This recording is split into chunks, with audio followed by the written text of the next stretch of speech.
So good morning. It's great to see some new faces in the audience. Thank you so much for coming out to 1 Million Cups. As you might have heard me talking about, we've been trying to up our game a little bit on the question front. So we have Drew, who's trying to hide, but I'm sorry. He may call on you if you look like you're thinking. Or not thinking. So, that'll be the surprise for the Q&A portion. We also have this here where you'll be able to see, hopefully every week, some updates. You can tweet us as you're watching the presentation. Also, feel free to share any pictures or comments to our Facebook feed. You can see it up over there as well. We're really thankful for our sponsors. We have 100 State who's sponsoring us for the next 6 months. So we're grateful for their investment into this program and the community. We also have Field 59, who's been with us since the beginning, and they do the live stream for 1 Million Cups. So if you're ever not able to attend, you can find that link through our website, 1 Million Cups/Madison, and you can stream and see what's happening that day. Feel free to share the link. And then we're also obviously grateful to the library for donating this space to us. The coffee's from Crescendo. I promise it's good. It looks like they switched up the flavors today, which is pretty awesome. And then here's just a couple announcements from our friends there. I know Zendesk is hiring a sales manager position. If you know anybody that's looking, it is a good opportunity. We also have, good morning. Feel free to grab some coffee.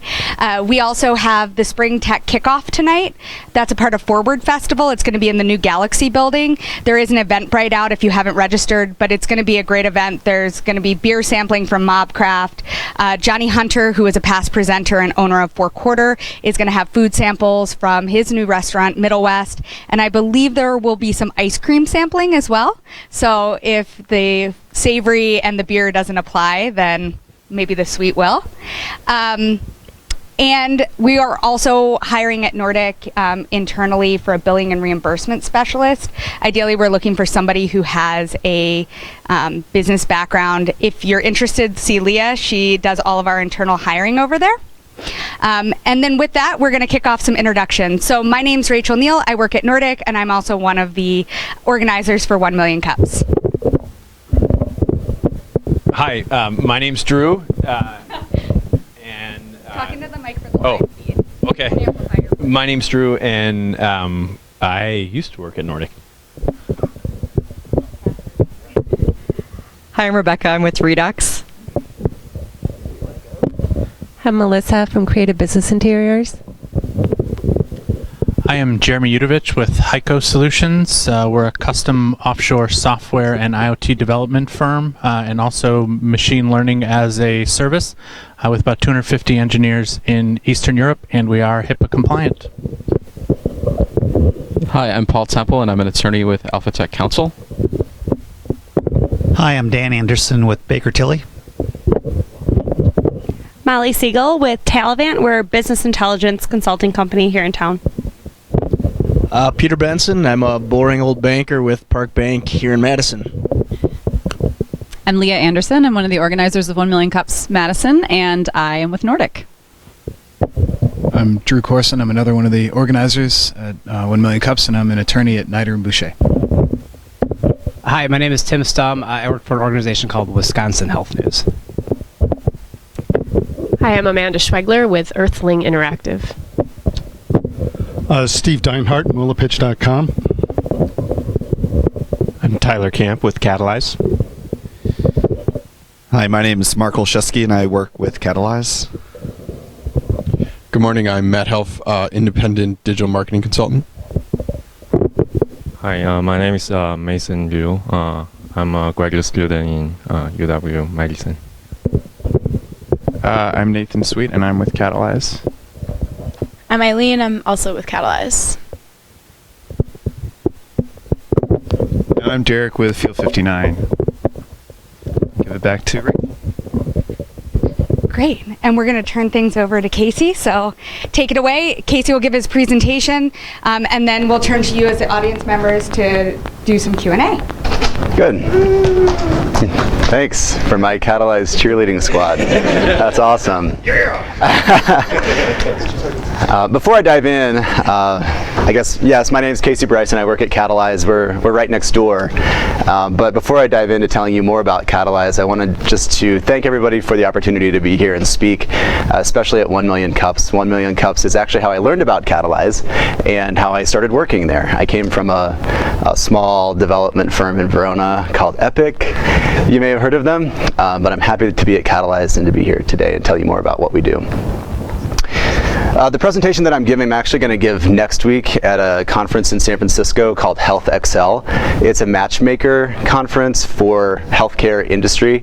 So it's pharma, it is venture capital firms, it's vendors, and it's providers, healthcare providers, all looking to find alignment in projects that they have currently underway. And so I'm going to give you the presentation. It's just a short introduction to Catalyze, and it's meant to promote networking within the group of about 60 that are in attendance next week, and then I'll open it up for questions and feedback and the like.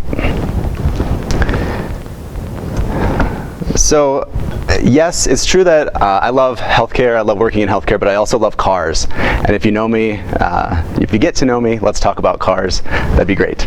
But what I love about cars is, you know, the smell. I love racing cars, I love working on cars, I love upgrading cars and making them faster. And one of my favorite engine upgrades is the supercharger.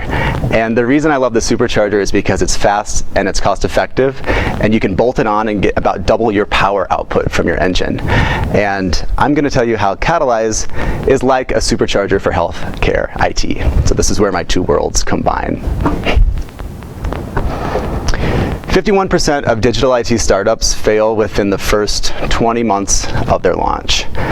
And it's an unfortunate statistic, and the founders of Catalyze saw great companies bringing amazing applications to change the way healthcare is delivered and to change the way people interact with healthcare in the United States. They saw them bringing them to market and not really understanding the barriers they were about to face to get across the finish line. And so Catalyze set out to supercharge health IT by removing those barriers, two of them being compliance and integration. And we started in the compliance space, and when I say compliance, I mean the management and security of protected health information in the cloud. And once we conquered that battle, our customers said, now that we can host applications or we can provide applications in healthcare, we need to be able to transmit data securely to healthcare institutions, because standalone apps aren't really worth that much to physicians. They want to work in a single workspace. So then we set out to conquer the integration barrier. And so that's what we do. We remove compliance and integration barriers through our product offering, which I'm going to tell you about now. So I said we started in compliance, and our application focused on compliance is Stratum, which is our high trust certified platform as a service. It's cloud agnostic, so we sit on top of the major cloud providers like Amazon, Microsoft, and what have you. And organizations that host their applications with us on Stratum take advantage of the technological controls we have in place, also our physical controls and policies and procedures to promote HIPAA compliance. So by working with us, they inherit about 80 to 90% of the HIPAA compliant controls, and then can really focus on the controls within their application to protect health information. And we do all of this while supporting, mature and modern development languages and databases that developers want to use. On the integration side of the house, we realized early on that integration is more than data transfer back and forth. It's more than just getting data in and out. It's really a journey to create a meaningful end-user-driven experience that results in system adoption of both systems that are at play. So we look at integration as a journey. And Redpoint is our product that we call our integration Sherpa. But it's really made up of two components. One is the underlying technology, and the other is our Redpoint integration team, some of which are in the audience today. So the integration team adds a layer to the technology because we focus on project management or completing more than just the data transfer, like I mentioned. So they're really key players in creating valuable workflows between one application and a health system's EMR. The technological magic of Redpoint is the data transmission and the data transformation. So in this example, on the left side of the screen, you'll see a vendor. You can think of that as a Catalyze customer, a Redpoint customer, looking to get data in and out of a health system. On the right side, Epic, and we sit kind of in the middle as a translation engine. So there's some jargon on the screen. I'll try to translate it relatively simply. But our customer simply asks us for a patient summary or a summary of a patient visit so they can get more information back into their application. And what we do is we translate that request into a formatted request that the health system can consume. And the health system takes care of returning information to us and responding with the document that we've requested. And we transform it and push it back to the vendor in a developer-friendly language format that they prefer, in the format that they can consume. Take a little bit of a break here. So our products really allow people to focus on what they're best at, to focus on their core competencies. Developers using Stratum can focus on developing applications that change the way healthcare works and operates. And groups that are rolling out integrations can do them more quickly and get across the finish line faster. You can think of us as our product set as kind of being the,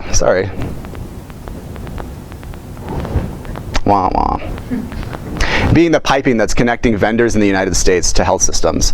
And some of the vendors that we work with, some of our direct clients, you'll see on the left side of the screen here, and some of them you might recognize as local to the Madison area. And we're connecting them to some of the largest and most prestigious health systems across the country. Our customers have great things to say about us, and you can read about our customer case studies on our website under the proof page. First up is Cordata, a Stratum customer that had a goal of not only providing best-in-class applications, but also best-in-class data security, and by working with Catalyze felt like they could accomplish that. And Greg, the co-founder of Propeller Health, a Madison-based company that focuses on asthma and COPD management, relied on our integration team to create a meaningful integration with a group out in California using the Epic EMR and nesting their product within the EMR. And felt like, you know, by relying on our integration team as a partner, they could really focus on, again, their core work. That's the end of my presentation. I can open it up for Q&A, a bit of feedback. Great, so if you have a question, just throw your hand up and I'll run the mic over to you. Again, it's not for amplification purposes, just for the live stream. If I see that people aren't raising their hands, because I know you all have questions, except maybe some of you Catalyze plants. I'm not afraid to call on you because I'm not afraid of any of you people. They're my answer team. Questions? Oh, of course, Drew Madden. Thanks, Casey. Great job. So you're going to have to dumb it down for me, at least. Maybe not anybody else here. But in layman's terms, you know, what is the biggest obstacle? Can you describe the obstacle? So you've got a health system with an EMR, and you've got an application that wants to grab information from there. Yep. Like the biggest obstacle really is that the developers of the application that wants to integrate with the EMR don't understand the interface language. And so they speak a completely different language, and in order for them to communicate with the health system, they need to rely on our team to translate it into the language that the health system speaks. We're kind of a translator in between two foreign languages. And they could do it themselves, but they'd have to hire a team of individuals and learn a second language from scratch. So the interface is there, and it's a language that is not a common language commonly known, and so you guys sort of are the gateway between the two. Yeah, that's a good way to put it. Okay, thanks.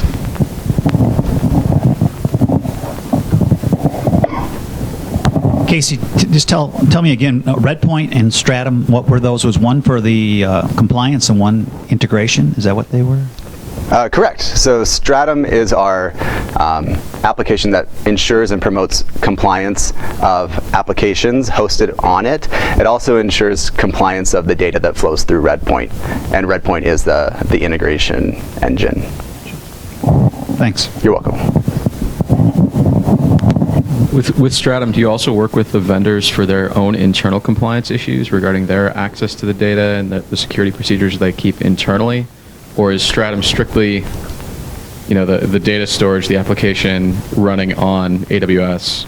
That's a good question. Stratum, the product, is strictly the components running on AWS and the underlying technology stack, and the components on top of that within the application, or like you said, internal to the vendor, they typically handle on their own. However, we do offer services for consultative services to say, this is how you should manage that, or in our experience, we should do this. So it's kind of like a white glove onboarding for folks that want to take advantage of that. Jeremy. For a software company that may come into some sensitive data that they don't necessarily have a full-blown HIPAA compliance program in place on their end, is this something that Catalyze can help them with? Yeah. Internal procedures? For their internal procedures, not so much being a customer of Catalyze, but asking us to help them with management of that data. Right, to do consulting around HIPAA compliance, basically. Yeah, we certainly could do that and would be interested in talking more. Okay. And then my second question would be, how does Catalyze compare to, say, a Moxie Health or a Redox? They all sound like they're this middleware creating integration between a healthcare system and an outside application. Sure. I guess without speaking about the other two companies and what they offer, Catalyze differs in, I'd say one is that we're rooted in compliance. In fact, our CEO, Travis Good, was recently invited to participate as one of the founding members of the High Trust board focused on business associates, so vendors in the space that are working with health systems, setting the goals and boundaries around high trust and compliance, which is a huge honor. So I think that's kind of one differentiation that our background is the compliance of data and security of the data. And secondarily, our products are developed on open source architecture. So if you wanted to bring something like this in-house as one of our customers, you could theoretically recreate everything, all the tooling that we've done in your own data center with your own staff.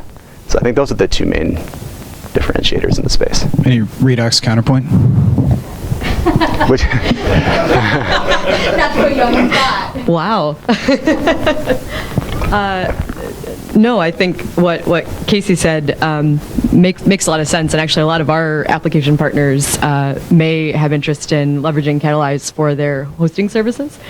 So we don't do HIPAA compliant hosting. That's not in our business model. That's not part of our focus. So we definitely see a world where there can be some synergies between the two companies. We can hug it out. Yeah, totally. I mean, we do it pretty frequently. It's fine. Yeah, we're good. Yeah, and I won't go into kind of what our focus is today, because I'd like to let Casey be in the spotlight, but be happy to chat with you about it more. Thanks. I have a question. Do you think that you'll ever move into an international market? Yes, I do. That's an awesome question. Yeah, I'll expand on that a little bit. So, to this point, we've focused a lot on, or our customer base has been a lot of smaller groups that are overcoming obstacles, right? And as we grow and have a more mature customer base, the obstacles really aren't getting started. The obstacles are more so differentiating and growing within what they do. So it may be groups that just want to not focus on integration. They may be really large vendors in the space and say, we don't want to focus on integration. Or an international group wanting to develop applications within Europe or Asia Pac, where the regulations may be a bit different, and then bring them to the United States for launch, have been some of the conversations that we've had recently. What are your thoughts on sort of this next crust of interoperability beyond the app to the health system, but say an app to an app, or an app to ecosystem of providers outside of the healthcare system? Do you foresee a future where that will be the case, or do you think that this sort of app to healthcare system integration barrier will sort of always be there, and that's enough to stay busy for a while? I don't ever want to bank on something always being the case, right? I want to prepare for what's next. So I do see Redpoint kind of as the center of that hub, whether it is app to a health system, app to app if they need to rely on us for translation. There's always going to be people that want to do it themselves and just use FHIR standards, for instance, to communicate app to app. But I do see Redpoint as the kind of hub for data in and out, whether for an application or a health system. And maybe Mark, if you want to expand on that, I'd allow you to. I mean, we're even starting to do some of that. I think you need the mic. Sorry. Yelling into the air. Sure. We're even starting to do some of that now with our partnership with Salesforce with Health Cloud, where Health Cloud's an interesting product where the way that we see it and some of the work that we did with Salesforce is, what if you turn that product into a hub of applications, effectively speaking, that people are already using Salesforce in healthcare and pharmaceuticals and payers and all these other places where you could turn that into the cloud where it would be more app to app or whatever it might be. So I guess effectively saying that the hospital being the future of the core of health isn't a great thing to bank on. I think in the next 10 years we're going to see a lot of changes in that. But knowing that, even though where the game is today is having a lot of effective skills around knowing how EMRs work, knowing things about HL7 and CCD transfer and like arcane things that we learned at Epic and other places in the health IT industry. In 5 years, that might not be true, and the game might change somewhere else, and we would need to move to that. But healthcare moves pretty slowly, so I think whenever we see that coming, we'll be able to adjust to it over time. Good. Thanks.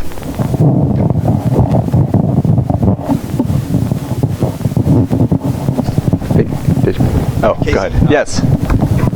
So what you've described seems like your consumer demand is coming more from people with an app, a startup company that want sort of to be able to communicate with a health system.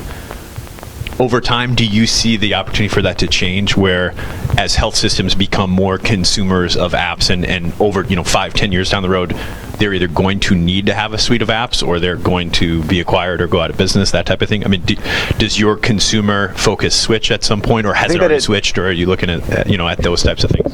That's a great question. I think that as we continue to grow, that there will be a tipping point where the focus shifts to the health system, and what it gives to health systems that I kind of divide them into two segments: health systems that do not develop their own applications and health systems that do. They maybe have an innovation center. So groups that don't develop their own applications today really get, when they buy a large EMR, they get a checklist that says, these are the vendors that you're going to work with. These are the plug and plays that you get. They're usually existing vendors. I don't want to say, I'll say established vendors. They're established vendors with established ways of doing business that you typically host in your own data center, have a team to support, and you do all of the work internally to communicate with those vendors. Health systems lack the ability to pivot to new and amazing technologies that are out there because they're stuck in this list. So I see as kind of that arsenal of applications grows, it does pivot, or it does change, where people in health systems are saying, gee, I can take advantage of more exciting, more innovative, more cost-effective technology and do it quickly and not recreate something that takes me years to install. It's fast and it's something that I can do. So I think that's one answer. For the innovation centers and groups that are developing their own applications, I think those groups have the same needs that I just described, where they want to pivot, but they're also looking to remove infrastructure as a barrier between the innovation center and the health system. And so in that case, we give the innovation center the ability to develop apps directly on Stratum, to integrate them into their own health system, and external health systems turning the innovation center into a revenue stream. So that was, my questions were kind of along similar lines. You listed the health systems that you guys are partners with. Are those also your clients? Are you helping your vendors connect with those health systems, or any health system they want to, or how? Today we're helping the vendors connect into those health systems, and I think to Drew's point, as the health systems learn about us and start working with us, they're interested in what I kind of just spoke to.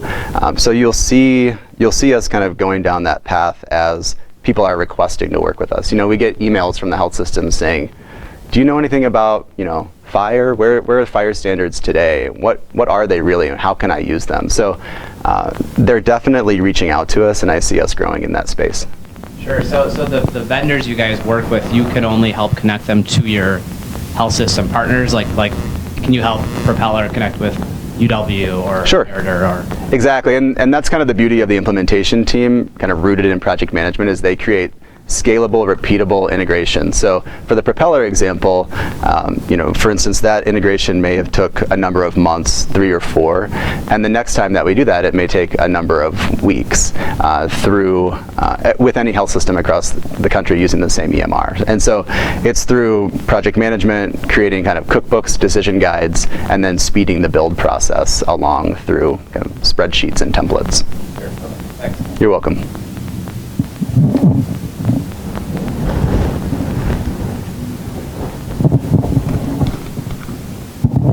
Casey, are there many other integration type software companies around the country? We have a few here, right? We talked about this morning, but is it somewhat unique because of Epic in this marketplace, or is everybody across the country trying to solve this? There's a lot of players in the game. There's really a handful of them that we see in the market when we're competing for sales in the integration front. And they all kind of have their differences. Again, I'd say we're one that's rooted in compliance and unique from our hosting offering. That makes us a bit different than the other ones. And in the same regard, our integration engine is cloud hosted on top of our platform. And some of the other integrators in the space require like a box being installed behind the client's firewall or on premise. And sometimes that can be a non-starter for groups that are in the cloud. Hey Casey, what is High Trust? High Trust, what a great question. High Trust is kind of a new and evolving standard for securing protected health information. So it used to be in the past that you'd have to go through a number of different certifications to answer a lot of different questions, from protected health information to credit card processing and the like. And High Trust takes all of those kind of pieces under one umbrella and is aiming to be the gold standard in certification of protected health information. Those have been some great questions. Casey, is there anything we as the audience can do to help you prepare for this presentation coming up, or any feedback that we can offer, or anything that the community at large can do to help Catalyze? Oh, man. I think feedback on presentation style would be good, maybe off camera, so yeah. But afterwards would be great. Just a word of encouragement would be appreciated. And I would just appreciate you guys coming here today. Reach out to you at that email address, or how would you like them to get in contact with you? Yeah, that's my email address, casey@catalyze.io, and it would be great if you reach out, or I'll stay here afterwards if you want to talk shop or talk about the car that I showed that it actually wasn't supercharged, but I do know that there's a supercharger kit for it that bumps it to like 800 horsepower. Excellent. Well, thank you. Thank you, Casey. Thank you, 100 State, for the coffee. Big Utility, thanks for showing up. Field 59, and all of you. I hope you all keep coming back. It's great to see some new people. So thank you very much. Thank you.